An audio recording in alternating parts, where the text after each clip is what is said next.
자, 정부에서 두산중공업을 쏘아 올렸습니다. 예, BBID 뉴딜 펀드에서도 그린 뉴딜에서 포함이 된 종목이고요. 두산중공업. 사실 문제가 많은 종목이죠. 이 미국에 방문한 후에 수직 상승을 시작했는데 미국과의 원전 협력. 근데 미국 뉴스를 아무리 찾아봐도 미국 뉴스에서는 아무 언급이 없고요. 우리나라 뉴스에서만 난리죠. 제 생각입니다. 제 뇌피셜입니다. 분명히 주식놀이하는 공무원들이 이 문구로 넣어달라고 했을 수 있다고 봅니다. 왜냐면 북핵 문제도 아니고 갑자기 뜬금없잖아요. 그죠? 올리는 주체는 연기금이 지금 급등을 시켰고요. 어제는 연기금 매수 안 하니까 꼬라 박은 것 같던데요. 재밌죠? 정부가 협력 문구를 넣고 연기금이 올려주고 문재인 대통령님께 진짜 충심 어린 조언을 하나 드리겠습니다. 문재인 대통령 주위에는 부동산 작전 세력과 주식 작전 세력과 친한 정치인과 공무원들이 있습니다. 이걸 걸르지 않으시면 부동산 정책 실패했듯이 뉴딜 펀드도 실패하게 될 겁니다. 일단 두산중공업 보시면은 일단은 이 급등하는 기간 동안 외국인과 기관은 어떻다 빠져나간다는 사실을 꼭 아시기 바라겠습니다. 그죠? 이런 걸 아는 게 되게 중요합니다. 외국인과 기관은 왜 빠져나가지? 이렇게 좋은데 그 생각을 하셔야 되고요. 그리고 두산중공업 일자별 매매 주체에서 요번 급등 때 연기금이 끌어올리다가 어제는 파니까 떨어졌어요. 연기금이 이때만 올린 게 아니고 이 상승 때도 보니까 올렸더라고요. 이제 보이시죠? 그 상승 때도 요 상승 때도 연기금이 올렸습니다. 두산중공업은 만성 적자 기업이었습니다. 현 정부 들어와서 원자력을 그래서가 아니고요. 물론 그렇기 때문에 좀 실적은 더 안 좋아졌을 수 있지만은 그 전에서부터 문제가 많았었어요. 근데 올해 1분기에 극적으로 흑자전합니다. 뭐 정부에서 일자리도 좀 주는 것 같고요. 그죠? 뭐 그런 건지. 근데 그거는 생각하셔야 돼요. 너무 급등하는 지점에서 나온 분기 실적이 때로는 좀 과장되기도 한다는 거를 늘 기억하세요. 제가 이 얘기를 언제 드렸었죠? CGN 작년 실적에서 이런 얘기 드렸죠. 두산중공업이 꼭 그렇다는 얘기는 아니고 작년 CGN 얘기할 때도 CGN이 꼭 그렇다는 얘기는 아니고라고 하면서 제가 말씀드린 바 있는데 CGN은 분식이 드러났죠. 근데 뭐 이건 사실일 수가 있습니다. 왜냐하면은 정부에서 일감을 좀 주려고 하는 것 같으니까요. 그죠? 근데 코로나 시대에 자기네들이 방만하게 운영해서 지금까지 이렇게 망해온 기업이 장기적으로 이렇게 망해온 기업이 제가 이 기업을 2009년도에 했다고 해서 아고라 글을 찾아보니까 2010년 초에 제가 경고를 했더군요. 여기서 경고를 했네요. 그리고 테슬라 쫓아다니시고 아니면은 뭐 우리도 뭐 카카오나 네이버도 이렇게 많이 올랐죠. 근데 물론 그 기업들은 좀 다르긴 합니다. 테슬라 하시는 분 조심하세요. 이게 우량주가 잘 나갈 때에 올랐던 것이 이렇게 고점 맞고 지금 20년 동안 고통받는 경우가 있다. 요즘에 그렇게 많이 오른 것 같아도 예전의 고점에 근처도 가지 못한다. 존리 양반 장기 투자면 무조건 좋다고요. 이때는 얼마나 우량주였겠어요. 두산중공업이 안 그렇습니까? 지금 근데 두산중공업하고 대한전선 그동안 대한전선도 문제가 많거든요. 그런 기업들이 갑자기 바닥권에서 물론 바닥에서 신호는 났죠. 장기 늘 말씀드리는 이런 것에 신호가 나고 많이 오르고 근데 유상증자 시키고 유상증자 또 안 좋은 거죠. 그리고 한 번 더 하는데 이게 사실 망해가는 기업이 이렇게 되긴 합니다. 물론 정부에서 일감을 앞으로만 한 5년, 10년 주면은 회복될지 모르겠어요. 한번 보여드릴게요. 선생님 이거 별도로 보면은 좀 줄어드는데요. 그래도 뭐 천억 칩시다. 천억이라 쳐요. 분기 천억이니까 1년에 4천억씩 순이익을 거두려면 국책 사업을 다 맡길 예정입니까? 앞으로 몇 년간? 그러니까는 잠깐 반짝하다가 말 가능성이 큰 겁니다. 그리고 두산중공업의 그 원천 기술이 기술은 나쁘지 않다고 저는 믿어요. 믿고 있는데 우리나라 원전 기술이 나쁘지 않죠. 근데 그게 정말로 진짜 뛰어났다면은 왜 이렇게 주가가 현 정부 들어서기 전에서부터 많이 떨어져 왔을까 생각해야 합니다. 그러니까 방만한 운영도 한 몫을 한 겁니다, 여러분. 또 하나의 문제는 지금 부채 비율의 문제라는 거죠. 부채가 많은데 이게 문제라는 거죠. 부채가 많잖아요, 지금. 자본 총계 대비해서 부채가 2배가 넘잖아요. 그래서 개인적으로는 똑같은 생각입니다. 지금 올리는 거는 어떤 정부기관의 정부 그 관련 공무원들 싸바싸바 해가지고 올리도록 이런저런. 그리고 잘 보세요. 이번에 오르는 동 어떻게 됐어요?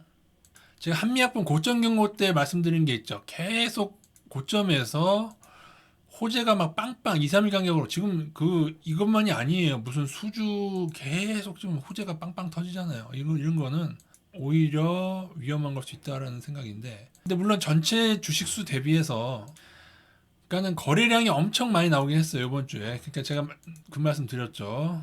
거래량이 너무 고점 갈수록 많이 나오는 건 좋지 않다. 왜냐하면 어떤 주포가 처분한다는 증거가 될 수 있다. 근데 전체 주식수 대비해서 뭐 아주 그 넘는 거 아니죠. 4억 2천만 주인데 한 8천만 주 나왔으니까는 뭐 이후에 조정받다가 아주 더 못 간다고 할 수 있는 거래량은 아니에요. 만약에 4억 2천만 주 중에 하루에 막 2억 주 넘게 막 계속 나오고, 근데 줄줄이 계속 나오고 있잖아요. 그거는 좀 문제가 있습니다.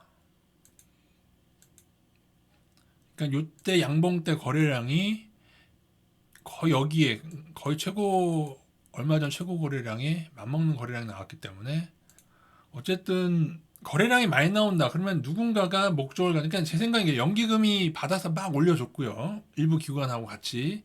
그 다음에 위에서 걔네들이 연기금의 일부 넘긴 후에 연기금이 매수 안 하는 날 급락한 거죠 어저께.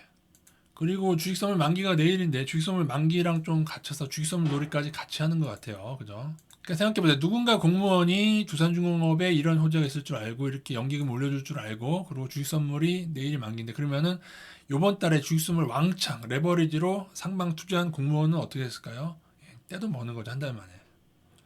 그래서 제가 이런 거 언제 많이 봤냐면은, 사실 펜텍 망할 때도 이런 게 있었어요. 꼭 망하기 전에 뭐 막 계약 체결 뉴스 막 나면서 이렇게 많이 떨어지다가 어느 기간에 이런 식으로 오버슈팅 한 다음에, 대한전선도 마찬가지일 거라고 보는데, 그 후에 그 계약들은 거짓이었고 펜텍은 다시 상장 폐지됐습니다.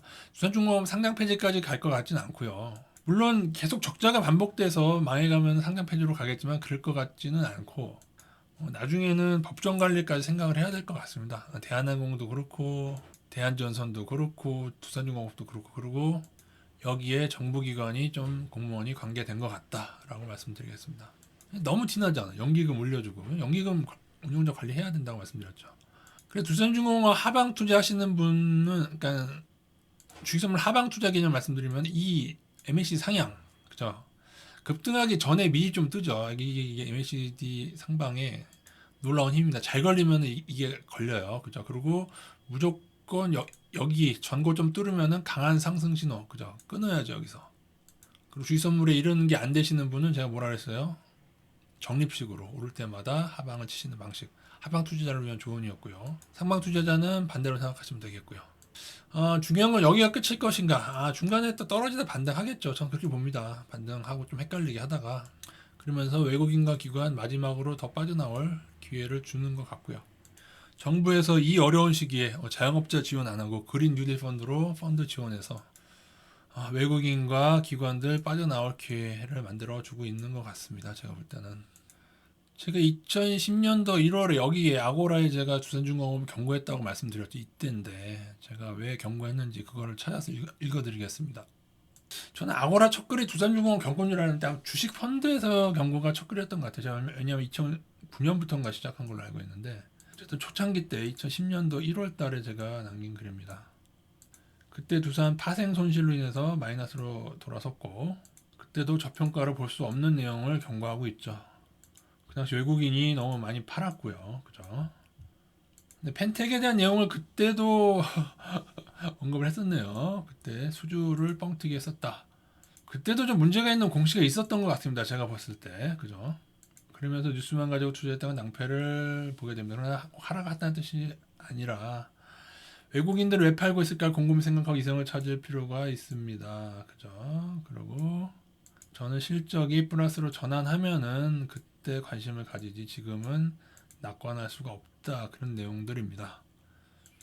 그쵸? 중간에 여러분 경고를 했어도 또 오르다가 떨어지다가 또 오르고 했어요. 근데 장기적으로는 자기의 가치에 수렴해 가는 거라고 보시면 되겠습니다.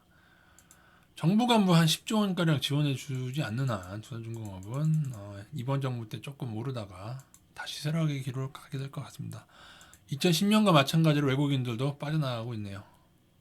떨어지다 반등하고 할 텐데 거래량이 줄어들면서 때로는 여기를 넘기도 하는데, 일단 5일선 깨지면 줄여야 됩니다. 이건 5일선 타고 오른 종목은 5일선 깨지면 일부 줄이셔야 되고요.